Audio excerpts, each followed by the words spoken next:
Pada kesempatan ini, dalam mata kuliah daur ulang dan pemanfaatan limbah, kita akan membicarakan tentang bank sampah. Satu hal yang sekarang sedang banyak berkembang, untuk tugas akhir sendiri banyak sekali yang berbicara tentang bank sampah. Dan hari ini kita akan membahas terkait dengan regulasi, tentang pengelolaannya, dan juga hal-hal lain dalam hal mengenai bank sampah. Pengertian dari bank sampah sendiri adalah suatu sistem pengelolaan sampah anorganik secara kolektif yang mendorong masyarakat untuk berperan aktif di dalamnya, di mana masyarakat itu berinisiatif, mengelola, dan juga hasilnya diberikan bagi masyarakat. Sistem ini akan menampung, memilah, menyalurkan sampah yang bernilai ekonomi pada pasar, sehingga masyarakat yang mengelolanya akan mendapatkan keuntungan ekonomi, termasuk masyarakat yang turut serta bergabung di sana untuk menabung sampahnya. Sistem manajerial operasional sendiri dilakukan oleh masyarakat sehingga dapat memberikan manfaat ekonomi bagi masyarakat. Dan dengan adanya upaya ini, maka secara tidak langsung kita mewajibkan masyarakat untuk memilah sampah. Karena bank sampah hanya menerima sampah-sampah yang sudah terpilah, alias sampah yang spesifik. Sehingga mau tidak mau masyarakat akan memilahnya dulu di rumah, lalu kemudian dia akan menyerahkan kepada bank sampah, lalu bank sampah menerimanya untuk menghargai setiap sampah yang masuk ke bank sampah. Untuk kemudian nanti dikelola selanjutnya oleh bank sampah, dijual kepada pihak yang ketiga dan lain sebagainya. Itu kurang lebih gambaran untuk bank sampah secara umumnya. Namun kita juga punya gambaran tentang bank sampah dari Peraturan Menteri Lingkungan Hidup Nomor 13 Tahun 2012. Peraturan ini berjudul tentang pedoman pelaksanaan reduce, reuse, dan recycle melalui bank sampah.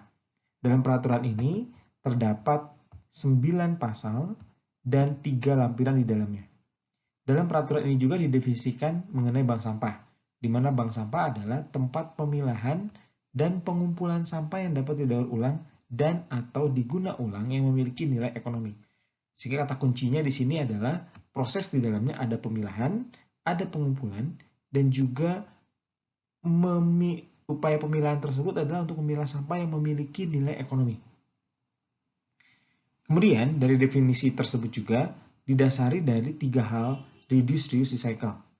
Atau dalam bahasa Indonesianya adalah batasi, guna ulang, dan daur ulang sampah. Ini kita singkat menjadi 3R, yakni segala aktivitas yang mampu mengurangi segala sesuatu yang dapat menimbulkan sampah. Kegiatan baik penggunaan kembali sampah yang layak pakai untuk fungsi yang sama atau fungsi yang lain, dan kegiatan mengolah sampah untuk dijadikan produk baru. Jadi kalau kita bisa dibilang bahwa di bank sampah ini selain usaha kita untuk memilah dan mengumpulkan, kita juga menyalurkan sampah yang dihasilkan dari masyarakat kepada pihak ketiga yang mereka akan menggunakan kembali ataupun mereka akan mengolah sampah menjadikan produk baru. Nah, ruang lingkup dari peraturan menteri ini sendiri akan meliputi persyaratan bank sampah, mekanisme kerja bank sampah, pelaksanaan bank sampah, dan juga pelaksana bank sampah.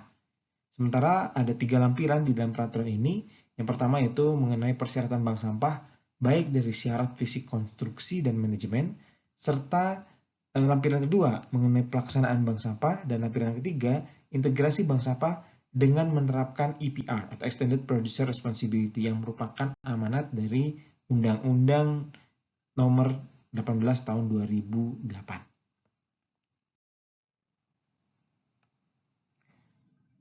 Nah, sekarang mari kita kembali mengenal kembali tentang klasifikasi sampah. Secara umum di masyarakat, orang memahami klasifikasi sampah berdasarkan sampah organik, sampah anorganik, atau sampah anorganik. Dua definisi ini sebenarnya jelas, karena sampah organik adalah sampah yang sifatnya adalah biologis dan mampu terurai sendiri, sementara yang non-organik adalah yang tidak mampu terurai sendiri. Sebelum definisi ini cukup jelas, sebenarnya dulu orang memahami sampah dengan jenis sampah basah dan sampah kering. Sebenarnya itu agak kurang jelas pengertiannya, karena terkadang sampah kering pun ketika terkena air menjadi basah. Ya, jadi lebih tepatnya ada sampah organik dan non-organik di masyarakat. Jadi kalau sampah organik ini adalah contohnya sisa makanan, sisa organisme yang kalau ini diproses selanjutnya bisa dilakukan adalah dengan cara mendaur ulang ataupun mendaur ulang dengan cara dikomposkan ataupun ya kita timbun di tanah, maka dia akan mudah terurai oleh alam karena sifatnya adalah organik. Sementara sampah organik ini sampah yang kalau kita biarkan terurai di alam, maka prosesnya membutuhkan waktu yang sangat lama. Akibat waktu yang sangat-sangat lama tersebut, maka kita bisa menganggap bahwa dia tidak atau sulit, sangat sulit untuk terurai. Sehingga alam tidak bisa menerima langsung si sampah tersebut. Perlu proses yang panjang sekali. Sampahnya diantaranya biasanya kita membaginya menjadi sampah kaca, sampah metal, ya, kaleng dan lain sebagainya, sampah kertas. Ya, sampah kertas ini walaupun bahan baku dasarnya adalah organik, tapi butuh waktu yang lebih lama dibandingkan sampah organik itu sendiri untuk diuraikan. Sampah plastik pun yang bahan dasarnya adalah karbon, oksigen, hidrogen, dan kawan-kawannya, tapi tetap membutuhkan waktu yang sangat panjang untuk bisa mengolahnya kembali secara alami di alam. Sehingga perlu ada upaya. Nah, disinilah bank sampah punya ambil bagian. Ya, karena melalui bank sampah, sampah non-organik akan dipilah dan saja dijual kepada pihak ketiga, dalam hal ini pengepul dan lain sebagainya. Yang perlu jadi catatan di sini adalah bank sampah tidak akan menerima sampah yang karakteristiknya itu sebagai B3. Dan juga bank sampah tidak akan menerima sampah-sampah yang contohnya adalah sampah styrofoam yang tidak dapat didaur ulang, yang tidak dapat juga diterima oleh alam.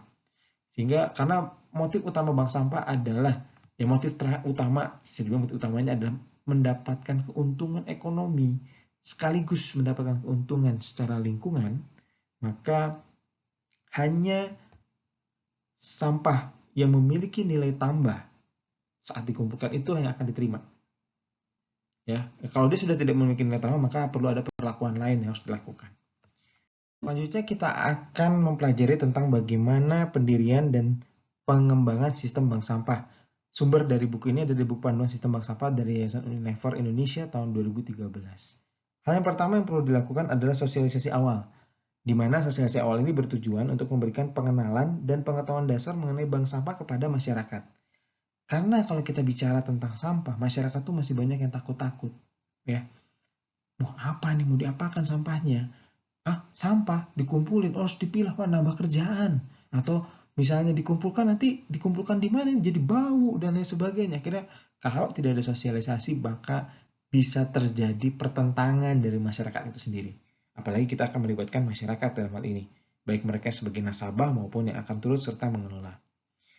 Poin kedua adalah setelah dilakukan sosialisasi awal, ya, yang menekankan tentang sisi positif dari sistem bank sampah, terutama kalau kita menginformasikan tentang keuntungan, ya, kemudian faktor ekonomi dan ya benefit-benefit yang bisa diambil dari pengelolaan sampah dengan melakukan bank sampah ini, masyarakat akan lebih setuju dan melihat sisi positifnya. Lalu berikutnya adalah pelatihan teknis, di mana pelatihan teknis ini dilakukan untuk memberikan pengertian lebih lanjut dan lebih detail tentang sistem, standarisasi, mekanisme kerja, keuntungan lebih jauh, kemudian upaya-upaya yang perlu dilakukan oleh masyarakat itu sendiri. Bahkan dalam forum pelatihan teknis ini juga bisa juga dimanfaatkan untuk musyawarah penentuan nama bank sampah, lokasi di mana, kemudian hal-hal teknis lainnya yang diperlukan perundingan atau musyawarah di bank sampah tersebut. Baru kemudian setelah pelatihan teknis dijalankan, maka berikutnya adalah tentunya pelaksanaan. Ya, kita laksanakan, diupayakan bagaimana masyarakat akan mengumpulkan sampahnya, apakah tiap hari mereka bisa memasukkan, apakah kemudian kita pastikan juga pengepulnya di mana, atau kita akan menggabungkan sampah yang kita miliki ini ke bank sampah induk, ya. Pokoknya berbagai cara perlu dilakukan sehingga bisa berjalan, keberlangsungannya bisa berjalan, dan itu akan terus dipantau dan evaluasi. Siapa yang memantau dan mengevaluasi? Yang memantau dan mengevaluasi itu dalam beberapa hal bisa saja bentuknya adalah bank sampah induk sebagai pengelola lanjutan dan juga sebagai pembina ataupun pemimpin daerah dalam hal ini dinas lingkungan hidup. Kenapa? Karena kalau kita bicara bank sampah ini, kalau dikelola dengan baik, maka ini bisa menjadi kredit bagi pemerintah daerah. Dalam hal ini, ada penilaian pengurangan sampah. Seperti kita tahu juga, Jakstranas, kebijakan dan strategi nasional pengelolaan sampah yang diturunkan menjadi Jakstrada, salah satunya adalah upayanya pengurangan sampah dan penanganan sampah. Dengan adanya bank sampah, itu bisa turut membantu dalam upaya penanganan dan pengurangan sampah. Sehingga DLH pun bisa turut serta untuk melakukan pemantauan dan evaluasi. Tapi terutama yang memantau dan evaluasi tentunya adalah masyarakat sebagai bagian dari si bank sampah tersebut. Kalau kita lihat dalam peraturan di Permen LH nomor 13, bank sampah ini bisa berjalan dengan statusnya sebagai yayasan ya salah satunya. Ya, ada aturannya, aturan main ya sehingga bank sampah ini bisa berjalan. Nah, kemudian setelah evaluasi dilakukan, maka bisa saja keputusan berikutnya adalah kita melakukan pengembangan ya. Pengembangan dari bank sampah yang biasa hanya untuk menabung, mungkin berikutnya apabila modalnya cukup bisa menjadi unit simpan pinjam, unit usaha sembako, koperasi, maaf selain yayasan tadi koperasi, kemudian pinjaman modal usaha, bahkan bisa membuka cabang ya di daerah lain yang mungkin jaraknya jauh. Apabila masyarakat sana harus membuat bank sampah langsung ke tempat kita buat cabang. Ya, pengembangan yang sifatnya positif yang bisa meningkatkan kapasitas masyarakat ya baik itu dalam berwirausaha, di dalam juga pengelolaan ekonomi dan juga pendapatan bagi masyarakat. Nah, ini berikut ada contoh-contoh organisasi bank sampah. Saya hanya bisa menunjukkan sedikit, tapi kalau rekan-rekan ya kalian semua bisa mencari di internet itu ada banyak sekali bagian-bagian struktur organisasi bank sampah. Ini contoh yang pertama di sisi sebelah kiri ini adalah contoh bank sampah di RT 01 R03 Kelurahan Sukamulyo Kecamatan Lamongan, di mana di pelindungnya ketua RT. Jadi kalau di bawah RT pengelolanya, jadi ada pelindungnya itu ketua RT. Ada ketua, ada sekretaris bendahara, ada bagian penerima, bagian penimbang, bagian penjualan, bagian pembukuan. Jadi strukturnya sederhana saja, tetapi ini bisa berjalan ya karena utamanya keberjalanan. Sebelah kanan ini adalah bank sampah analis di Padang. Ya, ada pembinanya, ada pengarahnya, ada direktur, ada sekretaris, ada bidang pemasaran, ada bendahara.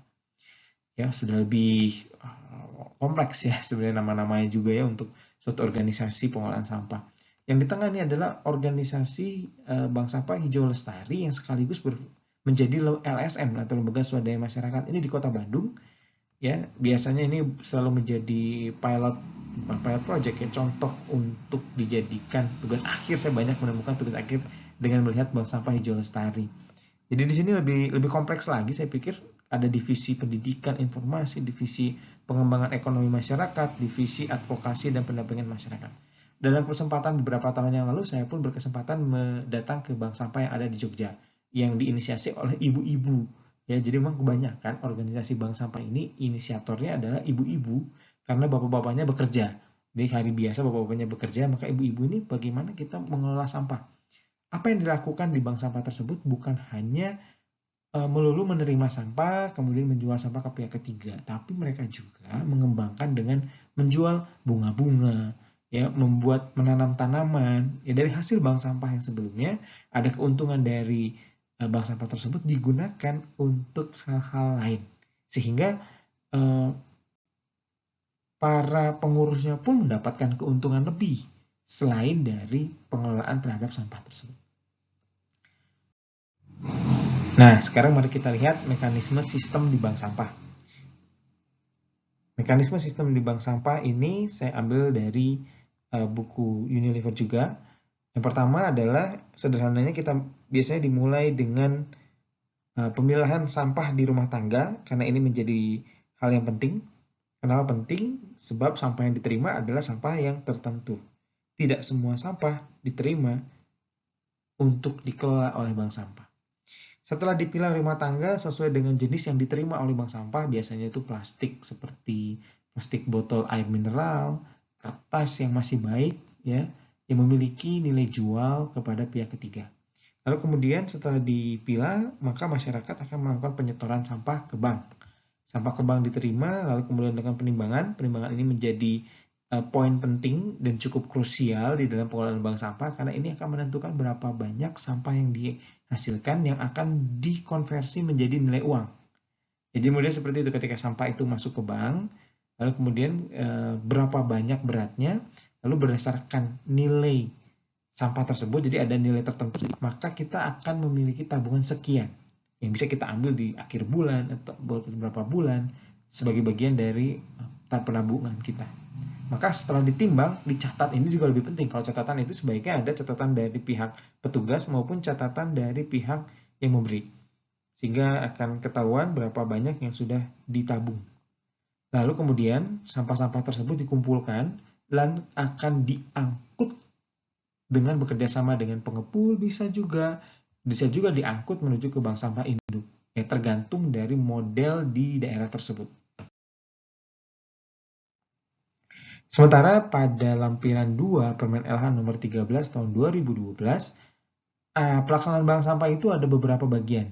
Ya, yang pertama adalah jam kerjanya. Jam kerjanya jelas. Ya, ini tergantung dari tadi kesepakatan di bank sampah tersebut masing-masing. Karena tidak baku pernyataannya, tapi jika ingin mengikuti model jam kerja 40 jam per minggu ataupun model-model yang lain bisa. Tapi sebagian besar dari yang saya pernah kunjungi untuk bank sampah ini, mereka menggunakan jam kerja yang lebih banyak untuk mengisi waktu luang. Ya, karena seperti saya bilang banyak ibu-ibu yang pekerjaan aslinya ada yang guru pada siang hari, nah sorenya menjadi di bank sampah. Tapi ada juga yang sudah menempatkan pekerja tetap untuk mengelola sampahnya. Ada juga seperti itu. Jadi modelnya itu terserah dari organisasi bank sampah masing-masing.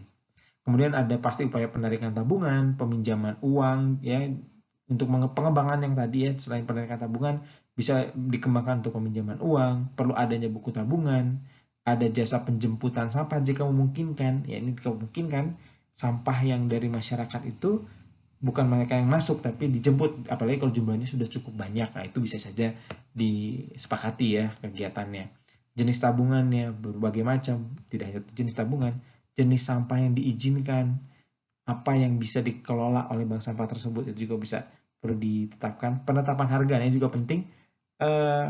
Kenapa? Karena kita tahu bahwa sistem keuangan dan juga ekonomi ya, sistem ekonomi yang ada ini juga turut mempengaruhi nilai dari hasil daur ulang sampah tersebut. Sehingga industri yang mengelola daur ulang ini seringkali tertekan oleh karena sampah yang masuk tentunya meminta untuk dengan harga yang tetap, tapi sementara yang dijual harganya turun gitu. Jadi pasti ada naik turun. Sementara kalau kita ingin agar nasabah kita tidak lari, tentunya kita harus punya standar harga yang sama. Ya, itu perlu ditetapkan lah dengan pengelola, ya para pengelola menetapkannya. Kondisi sampah juga ini penting, ya kita bisa menilai sampah yang masuk ini dalam kondisi bersih atau kotor. Bisa juga kita buat aturan bahwa sampahnya dalam kondisi bersih, misalnya kalau botol air mineral tidak ada lagi labelnya, itu yang diterima. Kalau ada label biayanya lebih, harganya lebih turun dan lain sebagainya. Disesuaikan saja.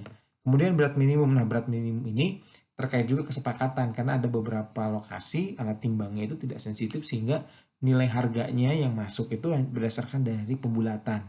Nah, ini juga ada kesepakatan. Kemudian wadah sampah yang dibawa, sistem bagi hasil ini juga perlu ada kesepakatan dan juga pemberian upah karyawan. Ini ada kegiatan-kegiatan yang biasa dilaksanakan di bank sampah. Ada banyak yang lain, ada tadi saya bilang bahwa apabila ada inisiatif lainnya untuk pengembangan, tentunya apabila sudah sustainable, sudah berjalan dengan baik, maka ada pengembangan terkait dengan pengelolaan keuangan, ya ada simpan pinjam ya dan lain sebagainya, itu bisa dilakukan untuk bank sampah. Nah, seperti yang saya pernah pelajari juga, kita pernah pelajari juga sama-sama tentang keberadaan TPS 3R. Oke, TPS 3R ini juga adalah upaya untuk pengurangan sampah. Ya, pengurangan sampah sebelum sampah masuk ke TPA. Sehingga diharapkan agar dengan adanya TPS 3R, sampah yang masuk ke TPA itu berkurang. Karena sampah yang paling banyak sebenarnya adalah sampah organik, maka TPS 3R ini pada prinsipnya adalah pengolahan untuk sampah organik.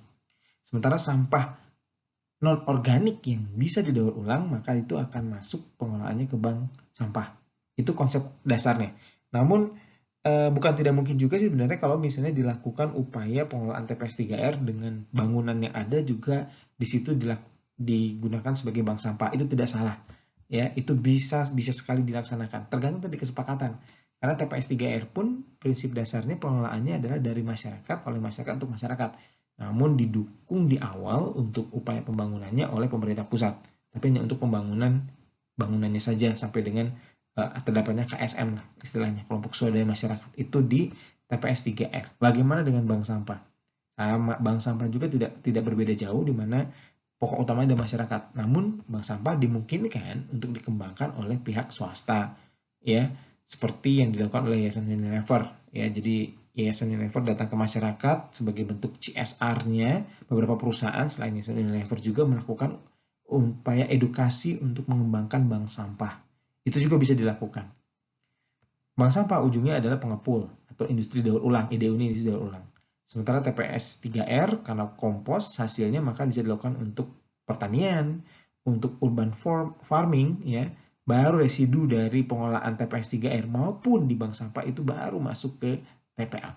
Jadi diharapkan dengan keberadaan bank sampah dan TPS 3R ini mampu untuk mengurangi sampah yang masuk ke TPA.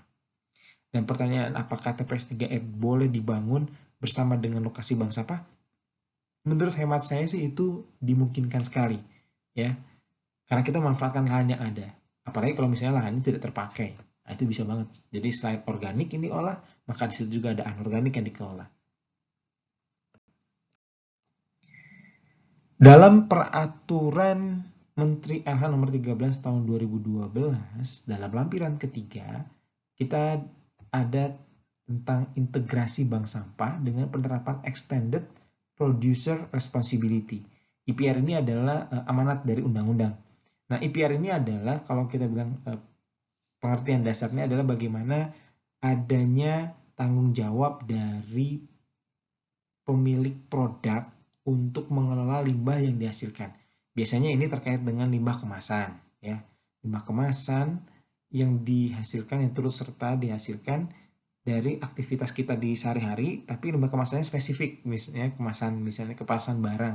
Nah, limbah kemasan barang ini harapannya adalah dengan pola integrasi bank sampah dengan IPR, ketika dia dikumpulkan di bank sampah, maka bank sampah bisa memilih untuk tidak menjualnya kepada pengepul, tapi menjualnya kepada produsen barang tersebut. Dan produsen barang tersebut harus mau membayar sebagai bentuk tanggung jawab terhadap sampah yang mereka hasilkan. Sudah dikumpulkan nih, gitu ya. Nanti produsen harus mau mengelolanya gitu ya, sebagai bentuk tanggung jawab, ya, sebagai bentuk tanggung jawab. Karena sudah dikumpulkan nih sama masyarakat. Kan sudah dikumpulkan masyarakat, jadi mereka harus ada ya take back-nya lah.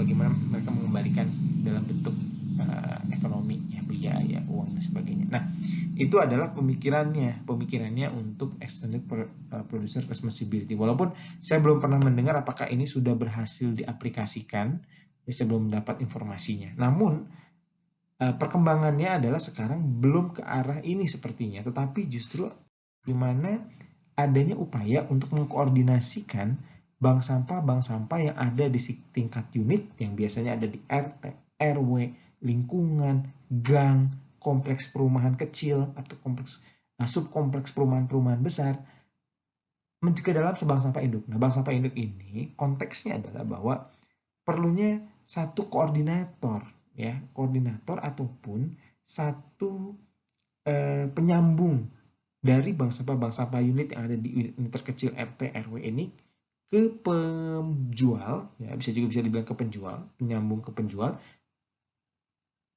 itu melalui bank sampah induk. Nah, bank sampah induk ini bisa skalanya kecamatan, bisa skalanya kota, itu tergantung dari daerah masing-masing. Bisa dia diinisiasi oleh dinas, ya, dinas lingkungan hidup dalam hal ini yang mengolah sampah, atau perorangan, tapi dia membantu unit-unit bank sampah unit yang ada di masyarakat. Nah, kenapa ini diperlukan? Karena gini, ada satu hal yang menyulitkan bank sampah berkembang ketika mereka tidak memiliki jumlah sampah yang cukup untuk diangkut oleh pihak pengepul. Karena contoh di pengepul itu baru mau ngambil kalau misalnya jumlahnya sekian banyak gitu ya, karena kan mereka tentu akan membawa alat berat, kendaraan berat ataupun alat pengangkut yang kalau jumlahnya sedikit kan sayang. Ya, mereka harus membayar jumlah sedikit sementara biaya kendaraannya sama gitu. Jadi perlu ada koordinasi. Nah, kalau seandainya ada model bank sampah induk, bisa jadi bank sampah induk ini akan membantu bank-bank sampah kecil ya untuk dapat menyalurkan barang daur ulang hasil pengumpulan mereka dengan jumlah yang apa adanya dan dibeli oleh bank sampah induk ini. Dan bank sampah induk ini juga bisa membantu untuk menjaga harga. Kenapa? Karena kalau kita mengandalkan pengepul, itu mereka akan bisa mempermainkan harga dengan seenaknya.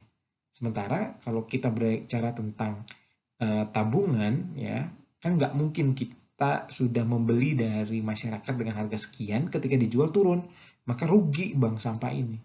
Jadi bank sampah induk ini bisa menjadi pembina lah, sih bilangnya bisa menjadi pembina, memberikan bantuan bagi kelangsungan bank sampah unit. Harapannya seperti itu, sehingga bank sampah induk ini menjadi induknya lah, ya betul, induk semi apa, saya lupa istilahnya, pokoknya pengelolanya membantu untuk menjaga agar bank sampah induk tetap berjalan dengan baik. Itu harapannya dari keberadaan bank sampah induk. Nah, kalau kita kaitkan dengan IPR tadi sebelumnya, maka bank sampah induk ini bisa menjadi juga penyambung antara bank sampah unit yang ada di bawah kepada produsen dari sampah yang akan dilakukan proses IPR, Extended Producer Responsibility. Jadi ada distributornya lah, sampah itu dari satu pihak unit kepada pihak pengelola utamanya. Itu harapannya dengan keberadaan bank sampah induk. Nah, kalau kita lihat di Indonesia sendiri, bank sampah ini ada dari Sabang, ya, dari Banda Aceh sampai ke Papua. Bank sampah sudah mulai berkembang, terutama paling banyak di Pulau Jawa, tentu jelas karena ini yang paling penting, ini sebab penduduknya paling banyak di Pulau Jawa, jumlah sampah yang dihasilkan paling banyak, dan masih sulit untuk mencari lokasi yang bisa digunakan sebagai TPA, dan semakin sulit bahkan, sehingga perlu ada upaya penanganan sampah dan pengurangan sampah dari sumber. Nah, pengembangan bank sampah yang semakin banyak di Pulau Jawa ini pun mendapatkan nilai positif apabila bisa berjalan dengan baik.